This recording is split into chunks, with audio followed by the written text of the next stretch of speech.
Hello મિત્ર, અહીંયા આ રીતનું ભવાની મંદિરે બંને બાજુ શ્રીફળની અને એવી દુકાનોને બે બાજુ બંને બાજુ લાઈન છે આ રીતની, અને આ રીતનો મેળો છે અને બંને બાજુ આ રીતનું હોય છે. અને આપ જોવો છો તમે આ રીતનું બધે માતાજીના સુંદડીને એવું બધું પણ વેચાતું હોય છે અને રમકડાને એવું બધું વેચાતું હોય છે.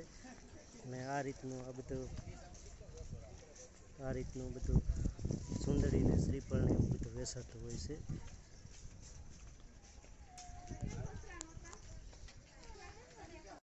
પછી શીખાથી મહુવાથી 5 થી 7 કિલોમીટર ભવાની માતાજીના મંદિરે. તો આ વિડીયોની અંદર તમને ભવાની માતાજીની વિશે માહિતી આપવામાં આવશે.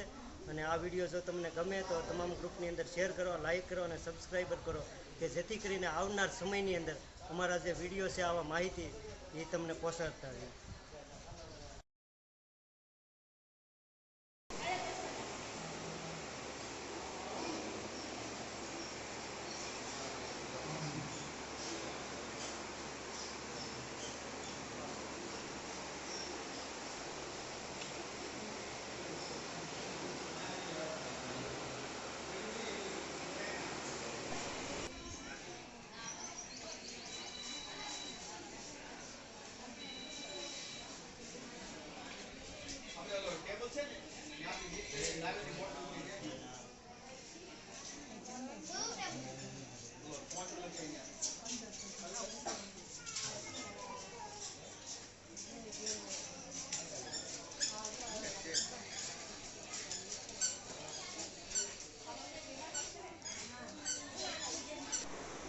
હેલો મિત્ર, અમે પહોંચી ગયા છીએ મહુવાથી 5-7 કિલોમીટર ભવાની મંદિરે.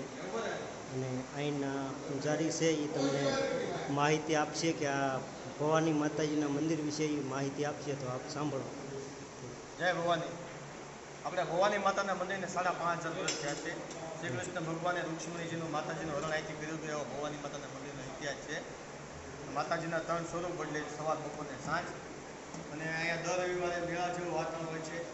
મંદિરની પાછળ મોટો સરસ મજાનો દરિયો પણ છે માતાજીના મંદિર પાસે. અને અહીંયા બાજુમાં ગામ કતપત છે. એ પહેલાંના વખતમાં કુંદનપુર હતું. મહુવા છે એ મધુમાવતી નગરી હતું. મહારાજા ભીમકની આ રાજધાની હતી. અને રુક્ષ્મણીજી મહારાજા ભીમકના દીકરી હતા અને પૂજા કરવા આવતા હતા. એને ભગવાને પત્ર લખ્યો અહીંથી, તમે મને અહીંથી લઈ જાઓ, અને ભગવાન માતાજીને અહીંથી લઈ જાય છે. એનો ઇતિહાસ છે અહીંયા માતાજી. જય ભવાની. જય ભવાની.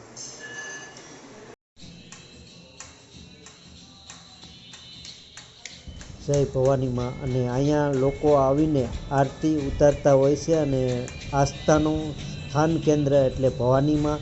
અને અહીંયા આવીને લોકો આરતી ઉતારતા હોય છે. અને અનેક લોકો અહીંયા આસ્થાનું સ્થાન કેન્દ્ર છે, એટલે અનેક લોકો અહીંયા આવીને પૂજા આરતી કરતા હોય છે. તમે આપ નિહાળી રહ્યા છો બપોરની જે આરતી છે તે આરતી માટે લોકો અહીંયા આવેલા છે.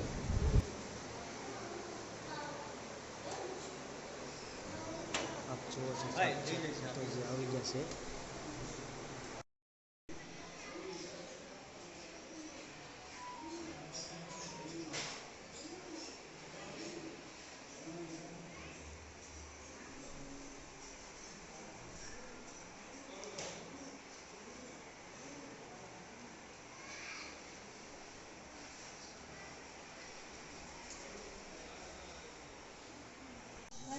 આપ જોઈ રહ્યા છો ભવાની માતાજીનું મંદિર.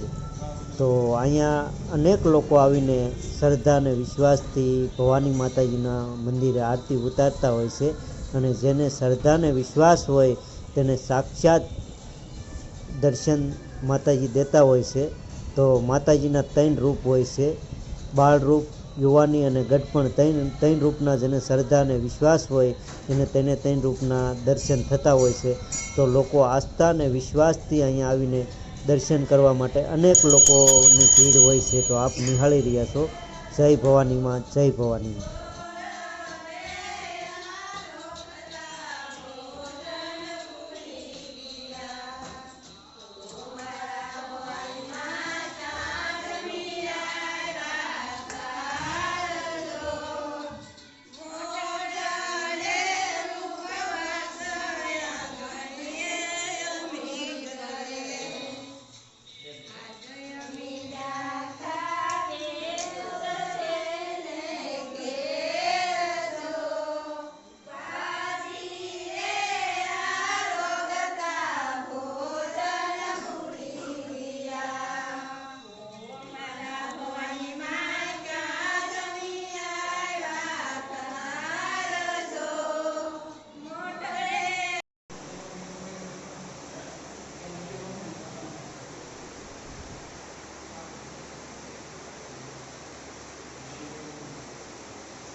ભવાની મંદિરની અંદર ગળતા જ આ રીતનું આખું મૂકવામાં આવેલું છે. અને અહીંયા મહાકાળીમાનું મંદિર છે અને ભોળાનાથનું મંદિર પણ મૂકવામાં આવેલું છે. તો આપ અંદર જઈને આપને પૂરેપૂરી માહિતી આપું છું. આ મંદિરની અંદર જય ભવાની લખેલું છે અને આખી મંદિરની અંદર આખી પૂરેપૂરી માહિતી આપવામાં આવશે. આપ નિહાળી રહ્યા છો. હેલો મિત્ર, અમે પહોંચી ગયા છીએ ભવાની અને આપ નિહાળી રહ્યા છો ભવાની મંદિરે અમે પહોંચી ચૂક્યા છીએ અને આપ નિહાળી રહ્યા છો. આપ ત્યાં અન્ન ક્ષેત્ર પણ ચાલુ છે, આપ નિહાળો છો. રાજપરની અંદર છે અને અહીંયા તમે નિહાળો છો. આ રીતનું છે અત્યારથી તો ભવાની મંદિર. અને બહાર આ રીતની બેહવા માટેની આખી જગ્યા હોય છે અને મંદિર અત્યારથી છે અને સામે દરિયા કિનારો છે અને ખૂબ જ જોવાલાયક સ્થળ છે. તો આપ અહીંયા આવીને જોઈ શકો છો. પાછળ છે બાપા. તો યાત્રિકો ભાઈઓને નમ્ર વિનંતી કે પ્રસાદ લેવા માટે પધારે. આયા માં ભગવતી ભવાની માતાના પ્રસાદ શરૂ છે બાપા.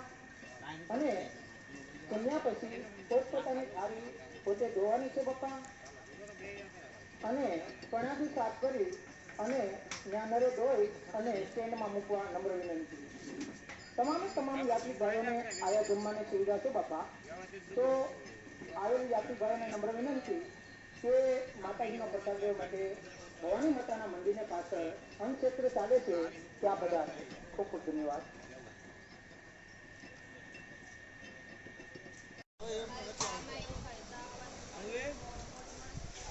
આપ નિહાળી રહ્યા છો દરિયા કિનારા કાંઠે આ આવેલું ભવાની માતાનું મંદિર છે અને લોકો અહીંયા આપ નિહાળી રહ્યા છો. ખૂબ જ સંખ્યાની અંદર અહીંયા હોય છે લોકો.